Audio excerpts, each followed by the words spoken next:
다니엘 8장 1절에서 14절까지 말씀입니다. 7장에 나오는 그 환상이 기억나시죠? 사자, 곰, 표범, 크고 두려운 짐승의 환상을 받고 오늘도 짐승 환상을 보게 됩니다. 보통 짐승이 나오는 경우는 이 동물을 가지고 이 나라들을 이렇게 상징하는 경우가 되게 많습니다. 미국 같은 경우에는 독수리가 사용되고 프랑스는 수탉, 영국은 불독, 뉴질랜드는 특이하게 또 키위새가 사용이 되죠. 그래서 오늘 나오는 이 순양, 순념소 비유도 결국은 나라를 상징한다라는 것을 알 수가 있습니다.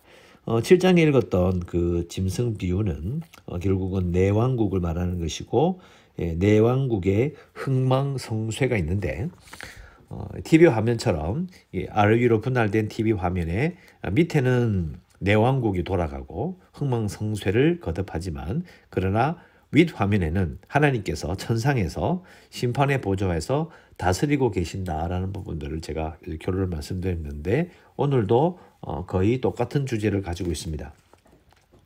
1절에 보시면 벨사살 왕 제3년이라고 환상을 본 때를 말하고 있고, 2절에 보니까 내가 환상을 보았는데 내가 그것을 볼 때에 내 몸은 엘람 지방 수산성에 있었고, 지금의 이란 남쪽입니다. 있는데 환상을 보니까 그게 수산성이 아니고 을레강변에 자기의 있는 것으로 보게 되었다라고 말합니다. 3절에 보면 내가 눈을 보러 본즉 두 뿔가지 순양이 있었고, 5절에는 또 순념소가 왔다고 되어 있는데요. 순양이나 순념소나 아니면 뭐 뿔이 어떻고 그게 중요한 게 아니라 순양이 서 있는 곳이 어디냐는 겁니다. 또 순념소가 어디서 왔냐가 되게 중요합니다. 3절에 보면 내가 눈을 들어본 즉 강가에라고 되어 있죠. 강가에. 여기 줄을 그어야 합니다. 강가에 순양이 섰다. 5절에는 순념소가 서쪽에서부터 와서라고 되어 있어요. 서쪽에서 왔더니 줄을 그어야 돼요. 그러니까 강가라는 말 3절에 나오는 이 강가는 페르시아라는 것을 금방 알 수 있습니다. 그리고 서쪽에서부터 왔다. 당연히 그리스에서 출발한 마게도니아 지방에서 출발한 알렉산더 대왕의 제국을 말하는 겁니다. 3절에 나오는 이 순양, 이 페르시아는 우리 어제 7장에서 읽어봤던 사자 다음에 나오는 곰나라를 말하는 거죠. 그래서 강가에 두 뿔을 가졌다. 두 뿔은 메대와 바사를 말합니다. 메대, 페르시아가 합쳐져서 페르시아가 되는 거죠. 메대, 바사.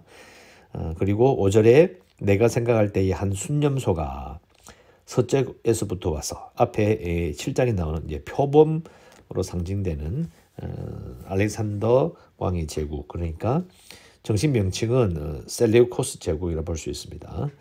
서쪽에서부터 와서 온 지민이 두루 다니며 땅에 닿지 아니하며, 온 지민을 두루 다니는데 땅에 닿지 않는다. 이유는 이제 알렉산더 대왕을 생각하면 합니다. 정말 신속하게 믿을 수 없는 속도로 그리스에서 중동으로, 중동에서 페르시아로 인도 국경까지 치고 들어갔거든요. 그 속도가 너무 빨라가지고 비유하되 땅에 닿지 아니하다라고 표현을 한 겁니다. 인도 국경까지 가서는 이 부하들이 반대해서 더 이상 진격하지 못했다라고 저도 그렇게 알고 있습니다. 영화로 알렉산더라는 그 영화가 나와 있죠. 되게 재밌습니다. 그걸 보면 그리스에서 인도 국경까지 치닫는 그런 상황을 우리가 잘 표현해 나왔습니다.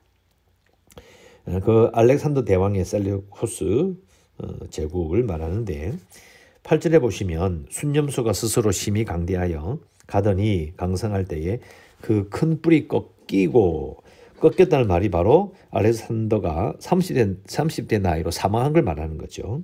그리고 현전 뿔렛이 하는 사방을 향하여 넣었다. 현전 뿔렛은 알렉산더의 4명의 부하가 알렉산더의 그 제국을 4개로 분할한 바로 그 부분을 말하는 겁니다. 9절에 보시면 한 뿔에서 또 작은 뿔이 나서, 또 작은 뿔이 또 문제를 일으키죠. 9절, 10절, 11절, 12절까지는 이제 다니엘 시대 이후로 많은 유대인들은 이 부분을 알렉산더 대왕의 부하 중에서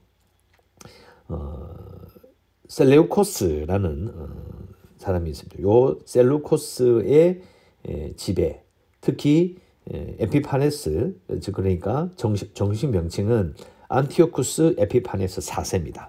그 4세가 저지른 일로 예언되어 있다라고 보는 부분인데요.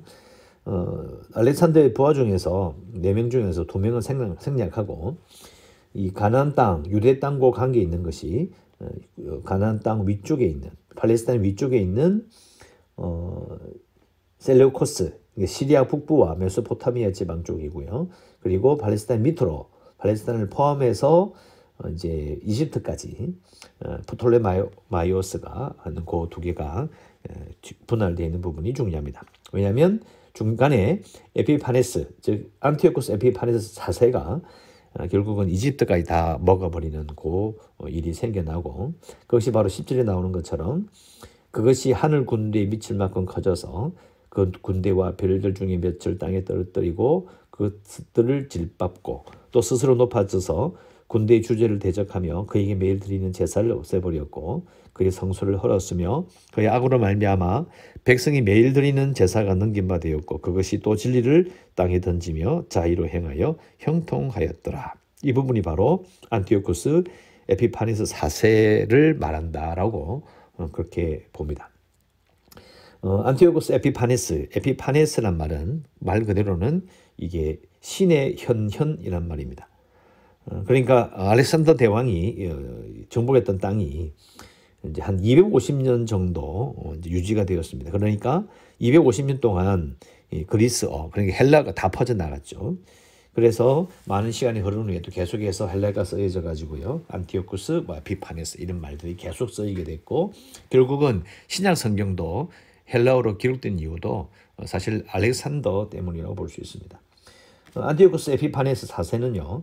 BC 215년에서 163년, 그러니까 예수님 오시기 거의 160년, 170년 전에 활동한 사람인데 유대인들은 안티오쿠스 에피파네스, 신의 현현, 내가 바로 신이 이 땅에 육신을 입고 온 것이 바로 나다, 이렇게 교만하게 말할 정도로 끝발이 정말 셌는데요. 근데 이 사람이 유대인들이 정말 싫어했습니다.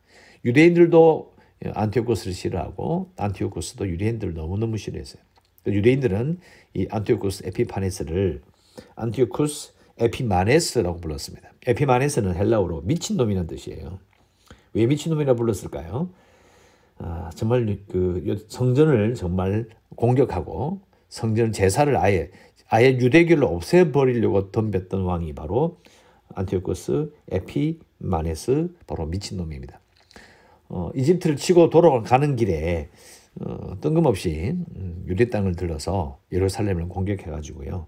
기록상으로는 사흘 만에 8만 명을 죽였다고 합니다. 여러분, 이 8만 명이라는 숫자를 우리가 짐작이 잘 안 되는데요. 베트남전에서 미군이 죽은 숫자가 6만 명 정도 된다고 합니다. 전사자가. 한번 생각해 보세요. 몇 년에 걸친 전쟁에서 그래도 정말 대학살전, 현대전에서 6만 명이 죽었다고 보는데, 그럼 도대체 이 에피마네스는 어떻게 해서 8만 명을 죽일 수 있었던 건가요? 정말 거의 미친놈이었던 겁니다. 너무너무 싫어했고, 그래서 에피마네스, 그러니까 미친놈을 이기기 위해서 마카비라는 사람이 결국은 독립전쟁을 일으켜가지고 독립을 합니다. 그때 유래된 명절이 하누카입니다. 그래서 유대인들은 지금도 메리 크리스마스가 아니고요, 메리 하누카, 그다음에 해피 하누카라고 지금도 그 민족의 명절을 지키고 있을 정도입니다. 그래서 이 끔찍했던 그 미친놈의 그런 미친놈의 그 다스림, 그 일들을 아마 여기 다니엘에서 나온 것으로서 유대인들은 생각하고 있고요. 13절에 내가 들은즉 한 거룩한 이가 말하더니 다른 거룩한 이가 그 말하는 이가 또 못돼. 환상에 나타난 바 매일 드리는 제사와 망하게 하는 죄악에 대한 일과 성소와 백성이 내준 바 되며 짓밟힐 일이 어느 때까지 이를꼬. 그가 내게 이르되 2300주야까지니 그때의 성소가 정결하게 되리라. 자, 이런 환상을 해석할 때 조심해야 될 것은 벌써 이 다니엘서 나온 이 부분이 BC 500년 되니까요. 우리가 지금 거의 2500년대, 2700년 지난 점에 이걸 읽고 있는 겁니다. 그리고 그동안에 이 다니엘서에 나오는 이 수많은 환상들과 나라된 비유를 보면서 수많은 사람들이 어느 나라일까? 이번엔 누굴까? 이런 생각 많이 했을 겁니다. 그런데 사실 정확하게 보면 다니엘 시대 때 받았던 이게 결국은 예수님이 오시기 150년 전에 이미 그래서 예언이 끝이 나는 거죠. 용도 폐기이 돼야 마땅한 거 아닙니까? 가운성에 보면 이것은 셀레우쿠스로 보고 안티오코스 에피파네스로 봐버리면 이 예언은 끝났어요. 우리가 볼 필요가 없는 겁니다. 중요한 것은 이것은 특정 나라를 지정해서 이해할 것이 아니라 결국은 제가 처음 말씀드린 것처럼 왕국의 흥망성쇠를 우리가 염두에 둬야 된다는 그 말이죠.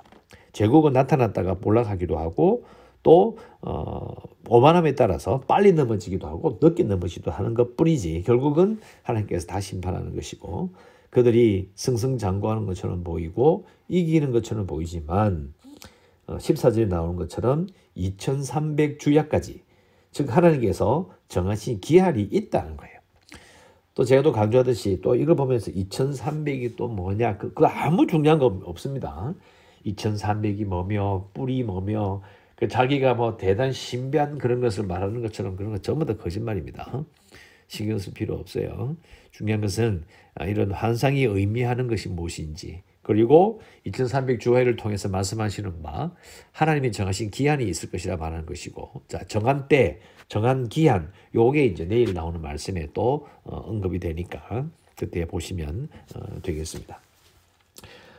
우리가 이 말씀을 읽고 기도하기 전에 안티오코스 에피마네스 그 미친놈이 정말 유대인들을 끔찍하게 핍박했는데요.